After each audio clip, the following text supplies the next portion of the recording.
our time.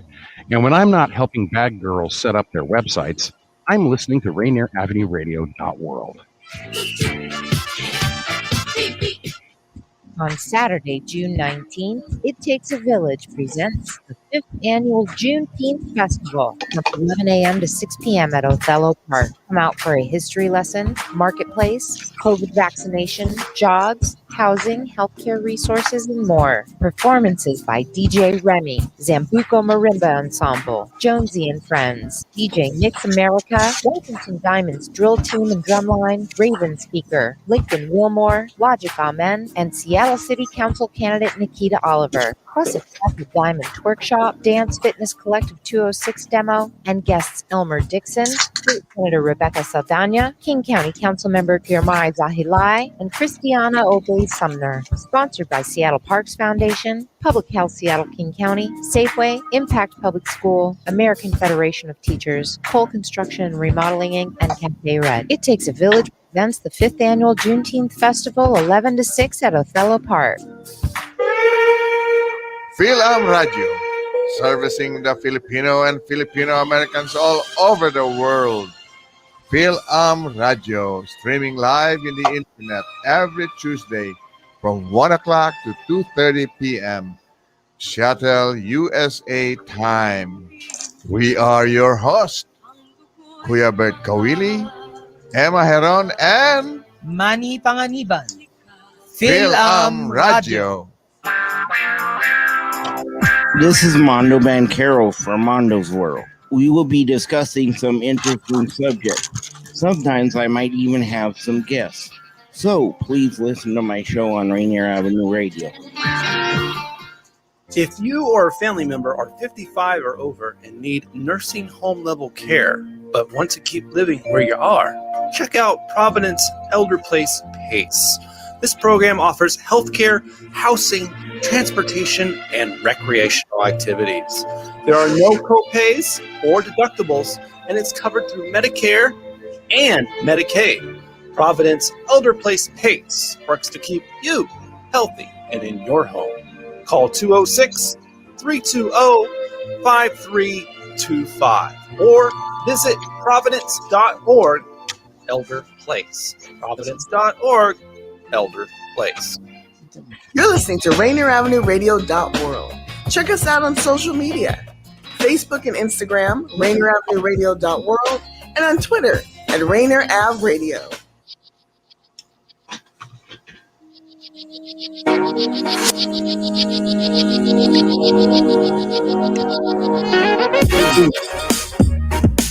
Hey, welcome to Community Spotlight, a public service of Rainier Avenue Radio.world. Look for us at www.rainieravenueradio.world.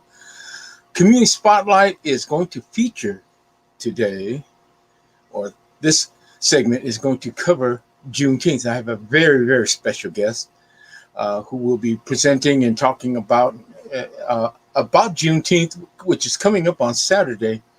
To give you a little history, folks, Juneteenth is the celebration, at least it's recognized as the celebration of the emancipation. Although the emancipation was signed by Lincoln in 1863, it took about 2.5 years to spread across to the Southwest, especially into Texas.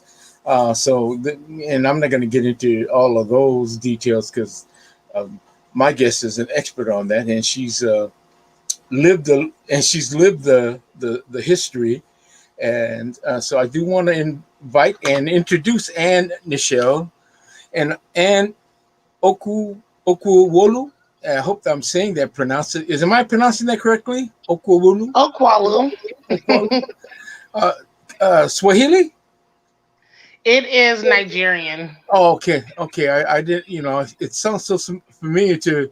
I know a little bit of Kiswahili. I don't know much Igbo or any of the. Whatever I can pick up. But no, it's a beautiful name. Thank you very much for coming, Ann. Thank you for having me. No, hey, wonderful. We're going to be doing some broadcasts on the upcoming event. But tell us about you. And like I said, I want to kind of share. Actually, it's your stage, so I'm not sharing it with you. It's your stage, so just give us a little bit of background on your, a little bit of detail on your background and where you're from, etc., if you don't mind. Sure. Originally, I'm from Pittsburgh, Pennsylvania, but I've lived in Seattle for about 20 something odd years. So this Go is my Steelers. home. Go Steelers. Yes. I know some people are still mad about that 1 year, but it's okay. I hear you. My family. So yeah, pretty much I'm just a community activist, and I'm a resident of the South Seattle area currently. Originally raised up in the Central District. Me living out in the South End, I live in Seattle Housing Authority.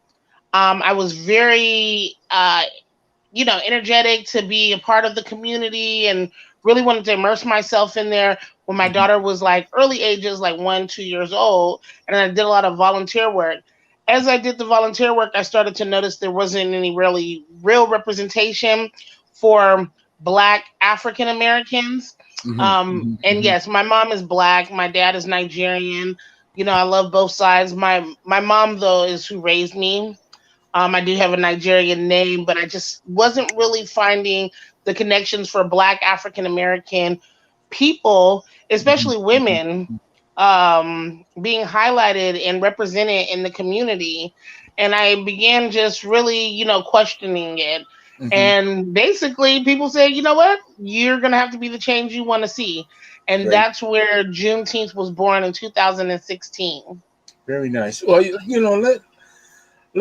let me kind of iterate into here and let me kind of elbow my way into the conversation, only because having a background in civil rights and enforcing laws against discrimination, the intent of the laws in the United States were to protect the rights of African Americans per se. The law was written, and the laws were written to embrace the rights and to ensure the rights of African Americans, quote, descendants of slaves, primarily. Eddie and I have had this. Eddie Ryan and I have had a long discussion.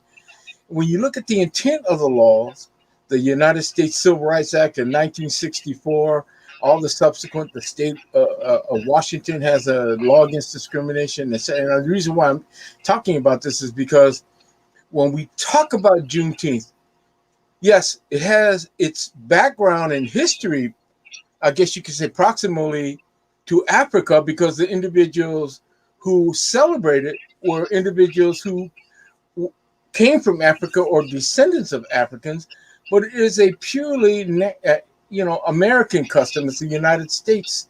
I guess you could say it's for those in the United States. I hope you understand what I'm getting at. It's a celebration to honor, to me, and celebrate the freedom,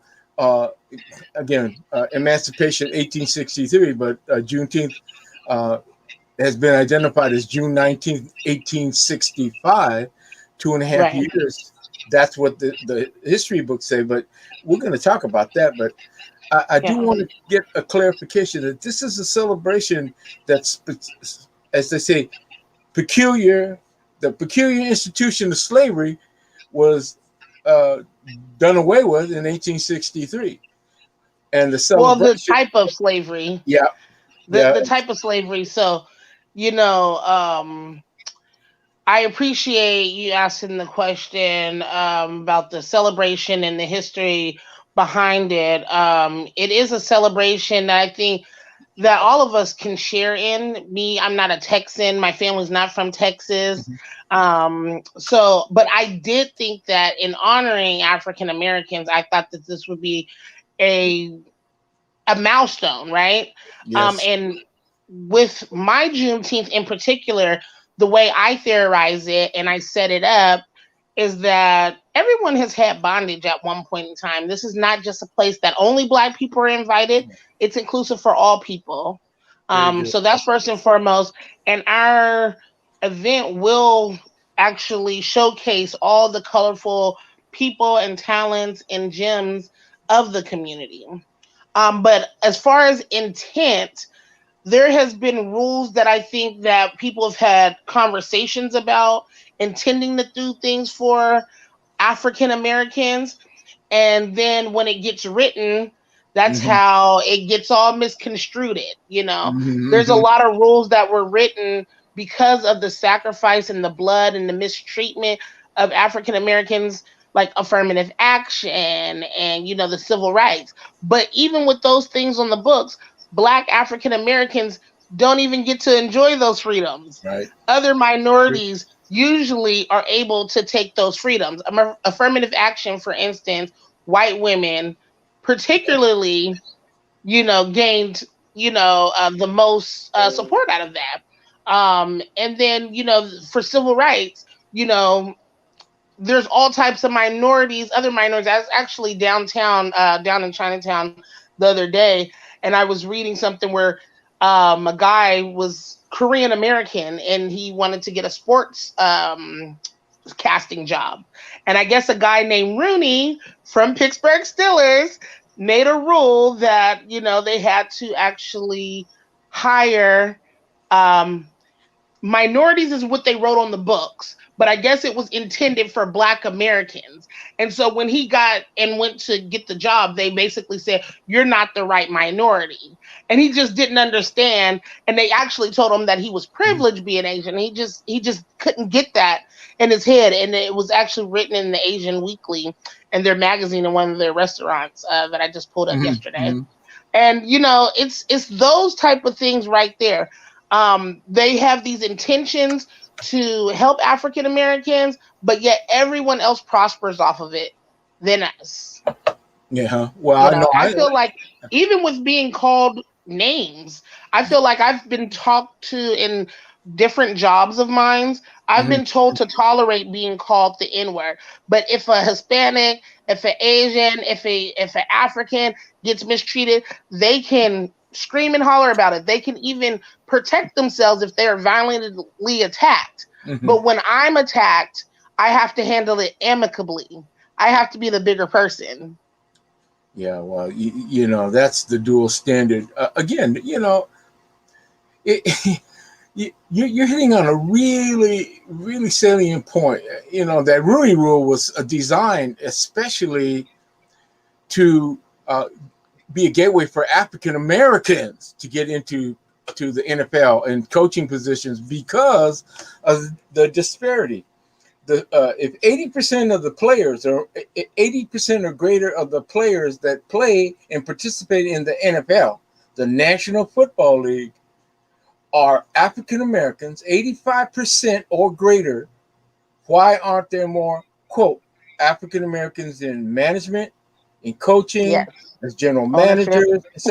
And that's why the Rooney Rule was established. Yes. Personally, I think it's a positive, because if they don't find qualified applicants who may be African American and they do a legitimate job, then the door's open for anybody else. But people have to understand that we all can't see. The thing is, there's been so much.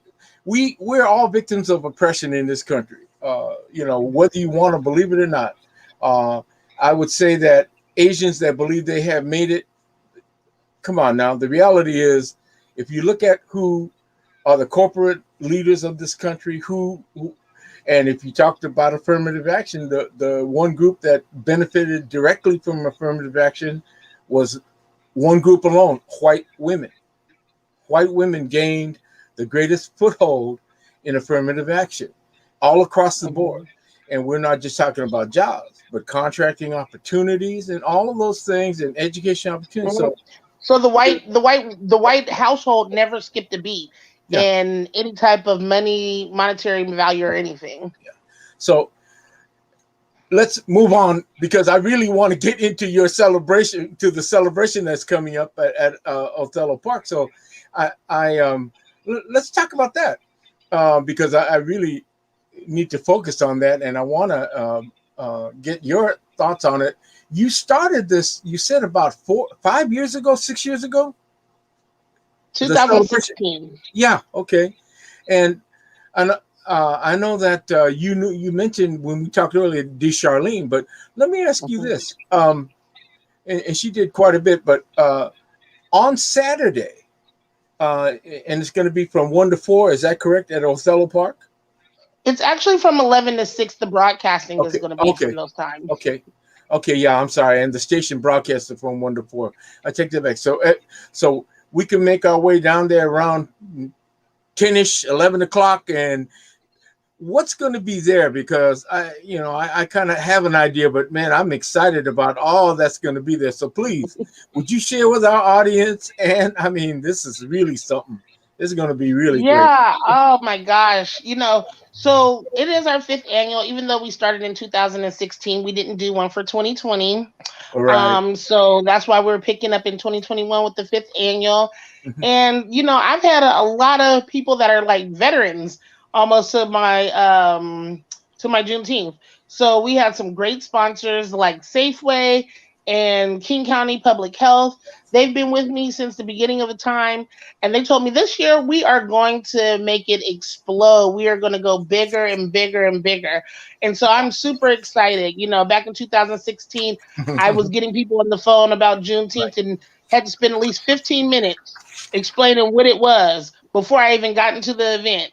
And so because of 2020, I am fortunate that everybody's like, oh, Juneteenth? Oh, I want a part of that, And because of that, we've had so many people pour out support and want to be there and want to be a part of it and wanting to show up, not just because of the COVID isolation, but really just to come out and, really celebrate, and get this history lesson. We're going to have Elmer Dixon there. He's going to have some words. We're going to have some politicians there talking and mingling amongst people as well. We're going to have Swedish, Ask the Doctor. We're going to have social workers, mammograms, blood pressure, vaccinations. glucose. Are you going to have COVID vaccinations? We're going to have 2 COVID clinics from Neighborhood House. They're going to be running a vaccination clinic. Safeway is going to have a vaccination clinic. They're going to be offering all 3 of the vaccines. We're going to have a dental van. We're going to it's so low barrier. So that's another thing I wanted to get into about Juneteenth when we talked about the emancipation. What happened with the Texans? They got off of that plantation in 1865. And, they were super happy. And then they began walking down the street. And I think it realized, so what do we do now? Right. So I almost try to teleport myself. Right. I almost try to teleport myself back and say, what would these people need? And that's what I want to do at our Juneteenth. That's what I want to embody. What do people need? And it needs to happen at a low barrier. We don't need anyone giving you a card and saying, go to www. somewhere. So we're helping you right then and there. So we are going to have 2 hiring clinics right there. Swedish will be hiring for all their positions. Safeway will be hiring for all of their positions. Great. Enrolling people into healthcare plans, giving out free cell phones. You can even come and bring your pets. We're going to have a pet clinic. Okay, bring them pets down and get them vaccinated as well, and get them chipped and get them some food and harnesses and so forth. A lot of creative things for the kids. And then there's just going to be fun things like we have a balloon twister. He's amazing. He's around Seattle, and he's going to be doing all type of interactive things, and a caricature artist. And then we're going to have great food, because food is important. And food, especially in African American history, has always told a story. Right. And it tells a tale of resilience.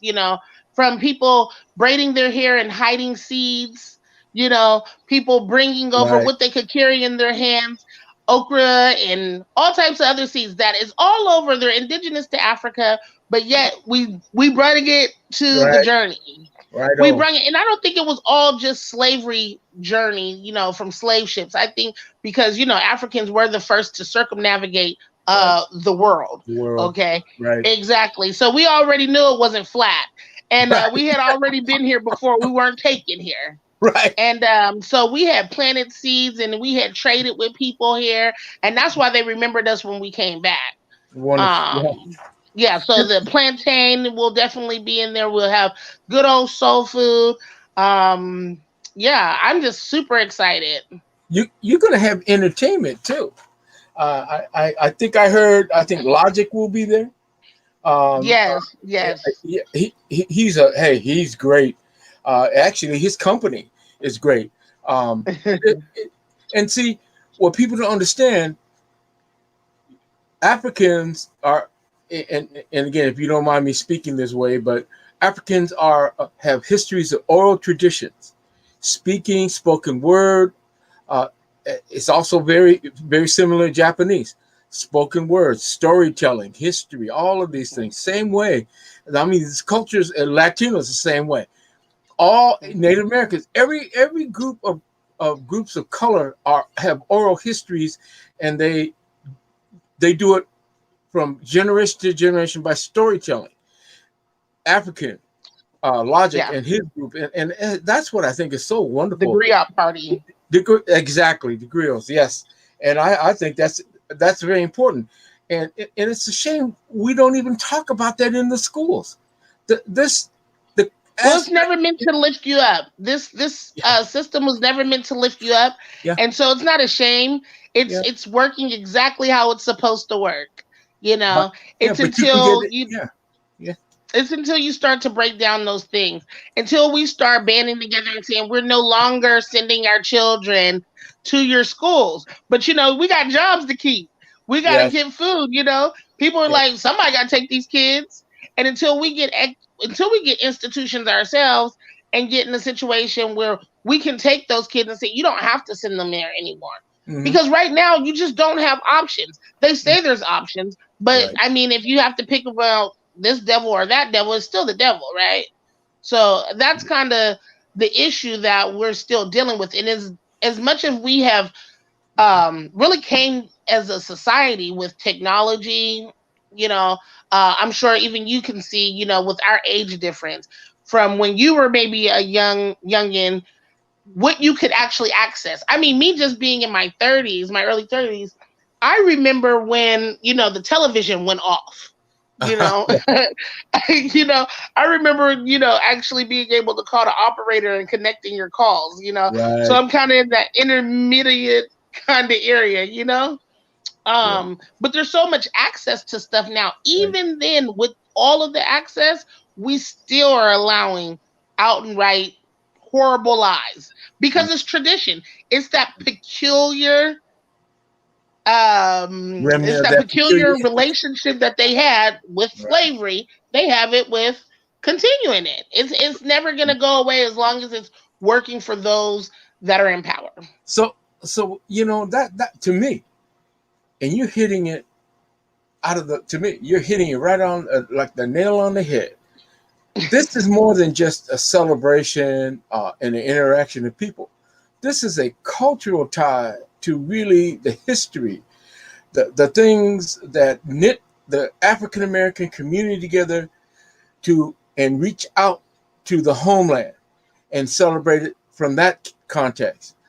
And what I'm saying is, it's to me, it's more than just getting together and having fun. This is a cultural. Yes.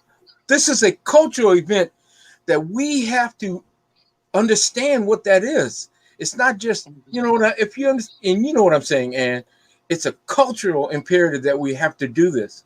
And that's why I think, and we talked earlier, I think it should be a national holiday. It is a state holiday beginning next year. Washington State is, I think, one of only 3 states, I think, that actually has it as a state holiday. We may be the only one, but Jay Inslee signed it in April to make it a official state holiday in the state of Washington in 2022. But again, it's a celebration of culture. It's a celebration of many things. And I think people, if you don't come down to Othello Park, all you do, drive down ML King. If you're on ML King heading south, take that left, go down to Othello Park. If you're up on Rainier, driving south on Rainier, take a right up on Othello, and if you're coming, you know, anyway, north, come You're to gonna Othello. probably hear us too. Yes. And you know what? I just want to add in a couple things please. that, with it being a cultural thing, we are, going back to our roots, even with our food. We even gonna be serving deep south things like pig feet, There's also gonna be double dutching. Oh my That God. is something that is just Black girl. We're gonna have Officer Detective Cookie and right. her chest, and she's a double dutcher. Oh So my she goodness. said she is gonna be in the ropes. So you may see us tag her in, you guys. Okay. We're gonna have SPD down there. They're gonna come in there and celebrate with us and hand out food and ice cream. It's gonna be great. It's going to be music. There'll be history lessons. There'll be vendors. There'll be job interview services. There'll be set up. You're going to have all kinds of community service. You're going to have it's sponsored with Safeway, Albertson, Seattle Parks Foundation. You got Cafe Red, Seattle and King County Public Health will be there. Health issue, health stuff, impact, all these things.